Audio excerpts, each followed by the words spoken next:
वेदों की कोख से निकालकर कोई समाधान तुम्हें बताने जा रहा हूं। सामग्री में मात्र 2 लोहे की कील और एक सूत, ऊन और रेशम का धागा चाहिए। मात्र इतने भर में तुम्हारा कोई भी रिश्ता ठीक हो जाएगा।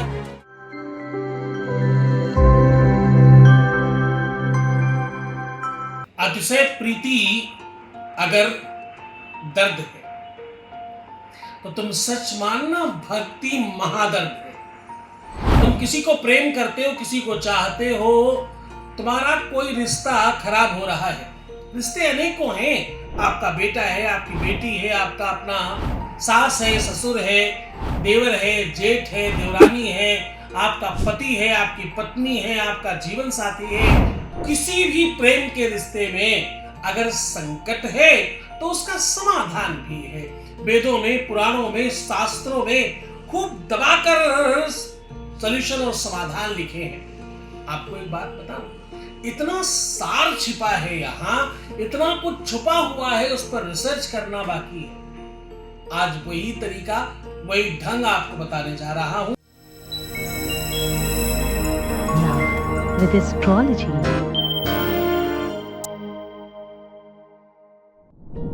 नमस्कार, मैं हूं आचार्य सतीश अवस्थी। आपका बहुत बहुत बहुत बहुत स्वागत करता हूं लव विद एस्ट्रोलॉजी में। लव विद एस्ट्रोलॉजी में जीवन में वो सब कुछ डाल दिया जाता है मानो जिसकी तुम्हें जरूरत है, जिसकी आवश्यकता है वो सब भर दिया जाता है। यहाँ वो सारी की सारी व्यवस्थाएं आपकी सूत्रपात करा दी जाती हैं। जो तुम चाहते हो, जो तुमने सोच रखा होता है, जो तुम्हारे जहन में चलता है, तुम जो चाहो, रिश्ता कैसा भी हो, कोई भी हो, किसी भी प्रकार का रिश्ता हो, उसे ठीक करने की सीधी व्यवस्था लव विद एस्ट्रोलॉजी में है। यहाँ 4000 लोगों की टीम है और वो निरंतर आपके लिए काम कर रहे हैं। हम 24/7 अवेलेबल है, कई भाषाओं में अवेलेबल है, देश के विभिन्न क्षेत्रों में अवेलेबल है। हम हर तरह से आपका समाधान करने के लिए तत्पर हैं। यहाँ पर पूजा पाठ, यज्ञ, अनुष्ठान, वैदिक उपचार और समाधान बताकर आपको गाइड किया जाता है क्या सही है, क्या उचित है, क्या अनुचित है। आज आपके लिए एक ऐसा सामान्य उपचार लेकर आज हूं जिससे रिश्ते बन सकते हैं।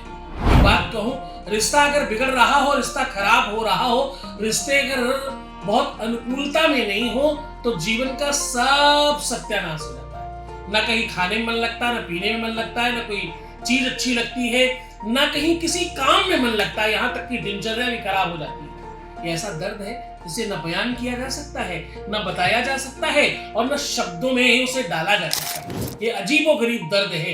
ये शरीर का दर्द नहीं, ये मन का दर्द नहीं, ये केवल दिमाग का दर्द नहीं, ये दिल और दिमाग और आत्मा को झंझोर देने वाला दर्द है। दर्द के हद से गुजारे तो सभी जाएंगे, डूबे या तैरे किनारे तो सभी जाएंगे। बुलंदियां उड़ान कितनी भी भर लो तुम अपने जीवन में, ध्यान रखना जमीन पर उतारे तो सभी जाएंगे, कोई बचेगा नहीं। प्रेम कौन है ऐसा दुनिया में जिसे होता नहीं? प्रेम में कौन सराबोर नहीं होता? प्रेम अद्भुत है, अलौकिक है, ये सांस्कारिक व्यवस्था है। जीवन में संकट ही है क्योंकि प्रेम नहीं है। प्रेम का अभाव है तो संकटों का प्रभाव है। प्रभाव कब बढ़ा? जब तुम्हारे जीवन में प्रेम का अभाव हुआ। प्रेम जिसके जीवन में है वहां श्रृंगार है, वहां उन्नति है, वहां ग्रोथ है, वहां संपन्नता है, वहां दर्शन है, वहां सामाजिकता है, वहां सबको लेके चलने की भावना है। 1000 दुख एक तरफ, प्रेम का दुख एक तरफ बराबर लगता है।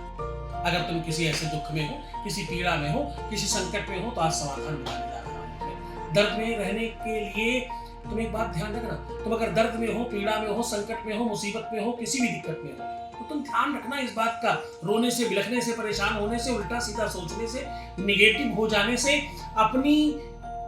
अपने को दीनहीन बताने से कभी काम होगा नहीं। काम कब होगा? जब तुम समाधान करोगे। तो बच्चों, बुरा सोचना बंद करो, अच्छा सोचना शुरू करो, तुम्हारा समय सही आ गया है। जब तक तुम रोते रहोगे, बिलखते रहोगे और दूसरों के सामने अपने को दीनहीन दिखाने की कोशिश करोगे, ये भावना ही तुम्हें तुम्हारे दर्द में और डालने के लिए बहुत सफिशिएंट है। सबको दिखाओ तुम बहुत खुश हो, तुम प्रसन्न हो, तुम आनंदित हो, तुम व्यवस्थित हो, तुम्हें कोई तकलीफ नहीं। सुन इठलई है लोग सब बांट न ले है कोई। किसी को दर्द बताओगे पीठ पीछे तुम्हारी हंसी उड़ाएंगे।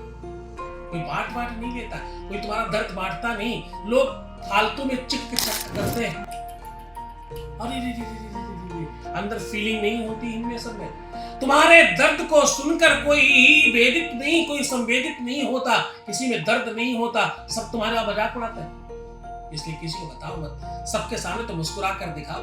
हाँ, रूखी सूखी खाए कर ठंडा पानी पीओ, देख पराई चुपड़ी मत ललचाओ जीव। अपनी खुशी सबको दिखाओ, अपना दुख छुपा कर रखो। चलो ये सब बातें हम फिर करेंगे, उपाय और समाधान बता रहा हूं। 2 कील चाहिए और त्रिसूक्ति चाहिए। त्रिसूक्त मतलब होता है ऊन, रेशम और सूत। ये तीनों धागे चाहिए। और तीनों धागे कितने चाहिए?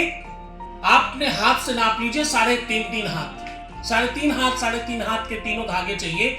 और तीनों के सिरे एक सिरा 1 कील में और दूसरा सिरा 1 कील में। इसको हल्दी से रंग लीजिए, दूध में हल्दी डालकर। विवाह में हल्दी बहुत सदुपयोगी होती है और बहुत उपयोगी होती है और बहुत कारगर है। हल्दी के हजारों उपाय हैं और बृहस्पति स्ट्रांग हो जाता है इससे।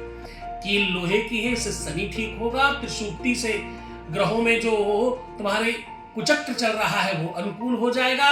इसको आपस में बांधने के बाद आपको सिर्फ एक काम करना है, किसी भी विशाल पेड़ के दाहिनी तरफ 1 कील गाड़ दो और एक बाईं तरफ गाड़ दो। और वो जो सूत है वो बिल्कुल पेड़ में टच होना चाहिए। जहां पर वो टच हो रहा है बिल्कुल उसी जगह पर अपने उस प्रेम का, अपने बेटे का, अपने बच्चे का, अपने पति का, अपनी पत्नी का, अपने भाई का, अपने बंधु का, अपने सखा का, अपने प्रेमी का, जिसका तुम चाहते हो उसका नाम लिख दो।